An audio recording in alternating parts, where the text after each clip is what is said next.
The early morning of June 5, 1942, brought a fragile calm to the Pacific Ocean. Smoke from burning Japanese carriers still drifted across the horizon, mingling with the golden light of dawn. The roar of battle had subsided, but the struggle was far from over. The Imperial Japanese Navy, reeling from catastrophic losses, attempted to regroup and retreat. American forces, guided by precise intelligence and unyielding determination, prepared to pursue and ensure that the victory was complete.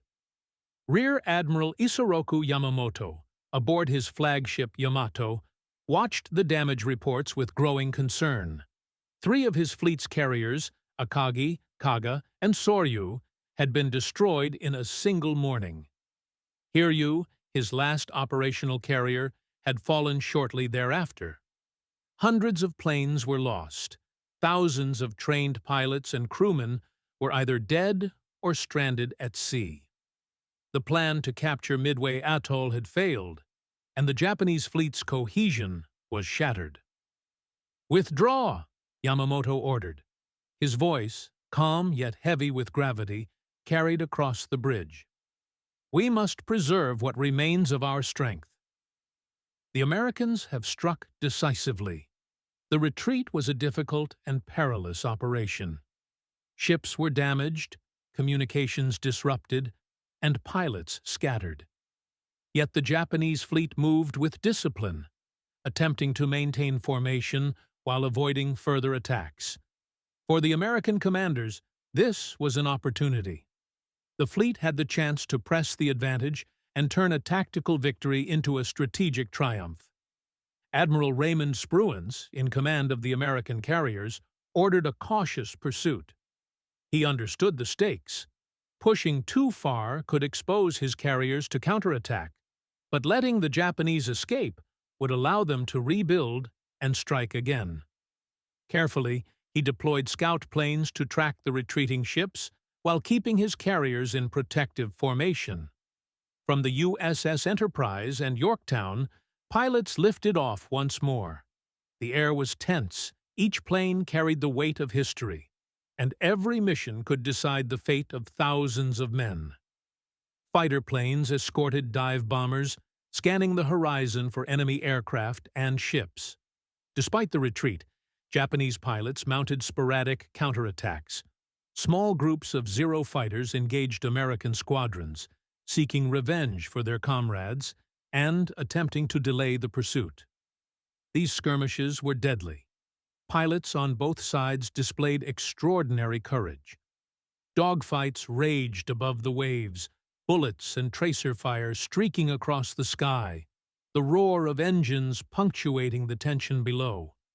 The aftermath of Midway was marked not only by ships sunk and planes destroyed, but by immense human loss.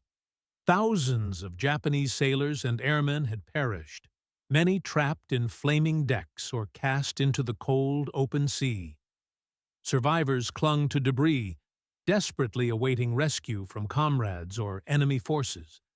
On the American side, the Yorktown had sustained significant damage during Japanese attacks, and her crew worked tirelessly to contain fires, repair engines, and tend to the wounded. Ensign George Gay, the sole survivor of Torpedo Squadron 8, remained adrift, witnessing the chaos and heroism that unfolded. His story, like those of countless others, would become a testament to bravery and sacrifice. Lieutenant Commander Jimmy Collins, still leading his squadron, reflected on the cost of victory. "We've won the battle, but not without paying the price," he said, watching the horizon for signs of enemy ships. By June 6th, the Japanese fleet had retreated beyond the reach of immediate pursuit. The Americans, while cautious, had achieved an unparalleled strategic victory. 4 Japanese carriers, the core of their striking force, had been lost. This not only avenged Pearl Harbor, but also shifted the balance of naval power in the Pacific. Admiral Nimitz, receiving reports from the front, allowed himself a measured satisfaction. Midway had been more than a tactical victory. it had demonstrated the effectiveness of intelligence, preparation, and courage. The battle would go down in history as the turning point of the Pacific War.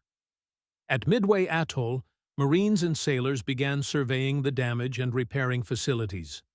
Coastal defenses, airfields, and infrastructure would be rebuilt, ensuring that the island remained a strategic outpost for the United States. The Americans had defended not just territory, but the future of the Pacific campaign. The impact of Midway was immediate and profound. The Japanese Navy had lost 4 carriers, hundreds of aircraft, and many experienced pilots.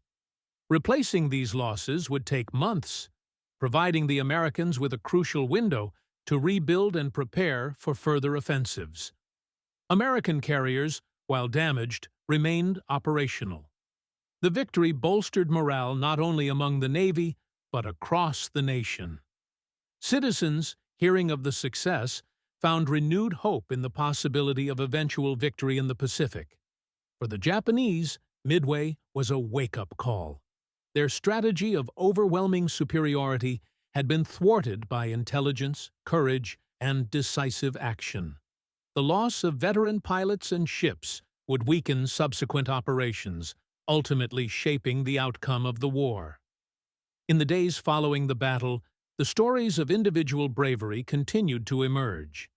Sailors rescued comrades from the water, pilots recounted their near-death encounters, and ground crews rebuilt the defenses under challenging conditions. Midway had tested the limits of human endurance, and the survivors carried memories of heroism, tragedy, and resilience. Admiral Spruance, reflecting on the battle, noted, "The men who fought here displayed courage beyond measure. They faced overwhelming odds, yet their resolve never faltered." The Battle of Midway was more than a clash of ships and planes. It was a testament to human spirit, strategy, and sacrifice. It marked the beginning of the American counteroffensive in the Pacific, a turning point that would shape the course of World War II.